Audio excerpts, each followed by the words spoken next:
Buen día, querido, apreciado y siempre respetado profesor Robinson Ferreira.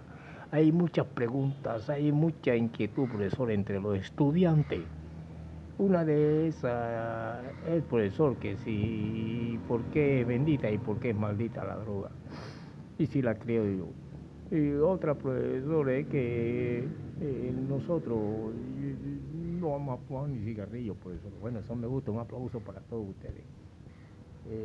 Profesor querido, ¿de qué se trata? Y bueno, hoy vamos a hablar de la droga en el Sacramento. Se dice que hay una droga que han querido legalizar en Estados Unidos de América, la cual es una sociedad de doble moral y que es imposible que realmente penetre a otros sistemas porque económicos, porque no se pueden entrar a sistemas superiores con todos los vicios anteriores del capitalismo. Se dice que cuando la Unión Soviética cayó, inmediatamente en Rusia empezaron a haber mafiosos, mafias de droga, mujeres preñadas en la vía de los trenes, fumaderos por todos lados, delincuencia, robo, asesinato, todo lo que produce la sociedad en que vivimos. Pero en Estados Unidos se habla de combatir y sin embargo allá existió y se trató todavía de que en la iglesia se consumiera droga. ¿Cómo va a ser posible, profesor Ferreira? Se los voy a demostrar históricamente. Se llama la droga como sacramento religioso. Sucede que en los Estados Unidos de Norteamérica se fundaron varios centenares de iglesias fundamentadas en las drogas psicodélicas. Y estas drogas psicodélicas, que ya les hablé cuáles son, por ejemplo, teníamos el LSD y teníamos sacerdotes como Boss Hall,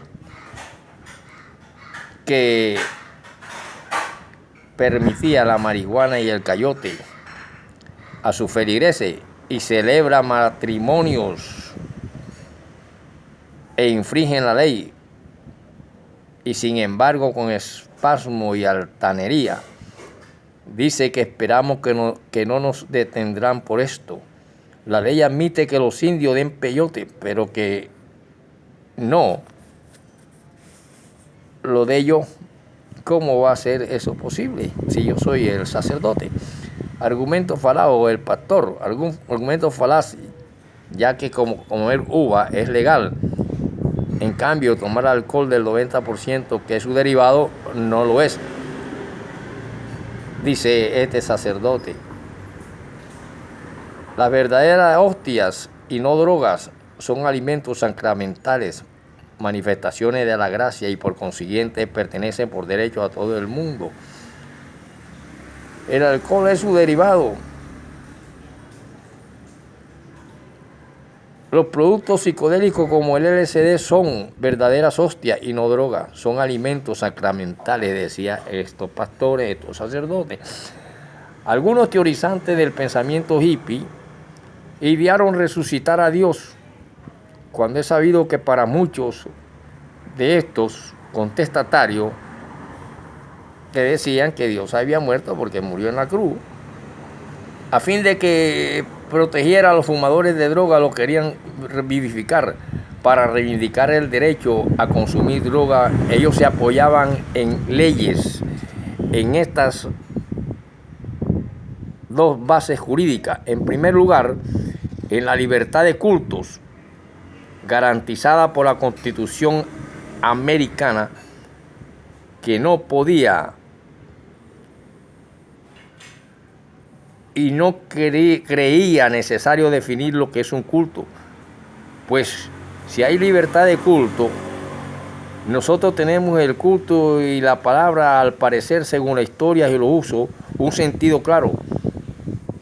Porque en una sentencia del Tribunal Superior en el año de 1968, por lo que se reconocía a Maná, India de la secta Apache de Denver, el derecho a utilizar el peyote como sacramento de su iglesia, en vista de ese uso tradicional de esta droga en los religiosos indios.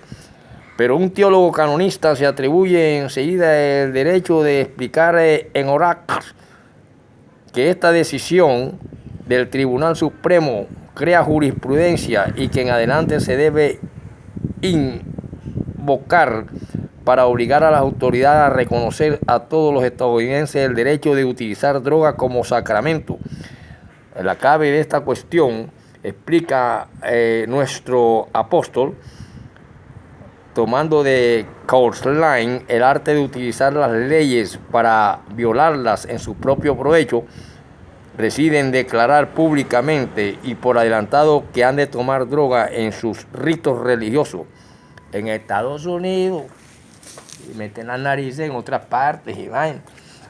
Esto sucedió y debe suceder en voz baja. Basta con que se tome o se indique también en una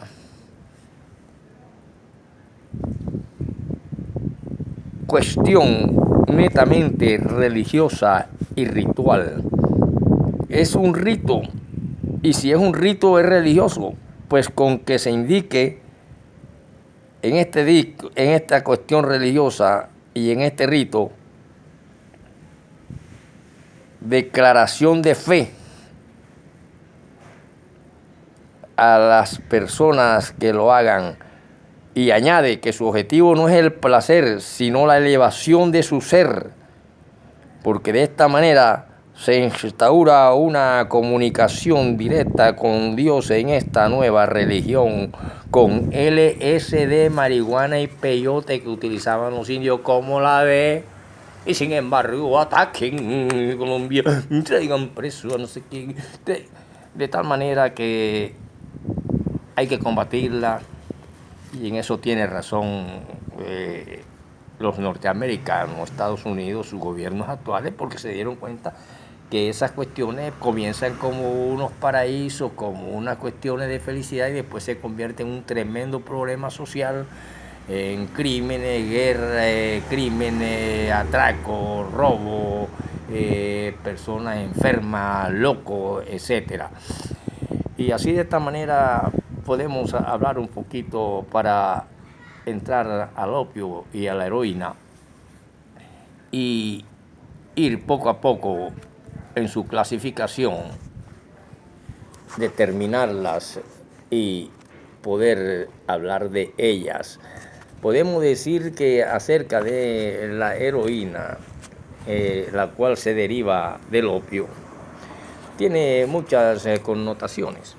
Por ejemplo, cuando se confirmó que el abuso de la morfina, la morfina, saben que viene del opio, conducía a la decadencia y a la esclavitud, los científicos buscaron febrilmente un antídoto, y este antídoto salió la heroína, que vino siendo peor que la morfina, porque la morfina se consideraba bendita.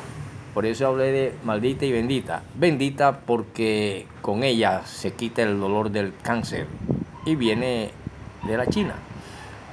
Y así, pero para quitar el cáncer o aliviar los dolores del cáncer, esa droga los pobres no la pueden utilizar porque solamente pertenecía a las altas capas ricas que tuvieran un familiar canceroso o con cáncer, y podían comprar una inyección de esta que valía $1 millón, medio millón de pesos.